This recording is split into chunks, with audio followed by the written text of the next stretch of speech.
அவங்கள விட்டு பிரிந்து வா.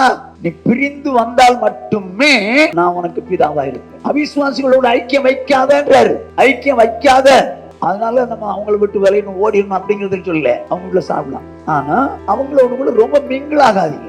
அவிசுவாசிகளோடு கூட ரொம்ப மிங்கிள் ஆனீங்கன்னு வச்சுங்க, நீங்க அவங்களுடைய காரியத்தை தொற்றுவீங்க, அசுத்தமானதை தொற்றுவீங்க, அவங்க சொல்ற காரியத்தை செய்வீங்க. அப்ப ஆண்டவர் சொல்ற, நோ, உங்களை நான் ஏத்துக்க மாட்டேன், நான் உங்களை ஏத்துக்க மாட்டேன். நீ அவங்கள விட்டு பிரிஞ்சு அவன் சொல்ற அசுத்தமான காரியத்தை சொல்லாத, அப்ப நான் ஏத்துக்கிறேன். அருமையானவர்களே, நல்லா கவனிச்சுங்க. இன்னைக்கு விசுவாசிகள் பலர் அவிசுவாசிகளோடு கூட ரொம்ப மிங்கிள் ஆயிட்டீங்க, ரொம்ப அட்டாச்ட் ஆயிட்டீங்க, ரொம்ப சேர்ந்துட்டீங்க. அவங்களோடு கூட ரொம்ப பழகணும், போகணும், வரணும், எனக்கு ரொம்ப பிரியுங்க, என் ஃப்ரெண்டுங்க, சொந்தக்காரங்க, அதனால அவங்களோடு கூட இருக்கணுங்க.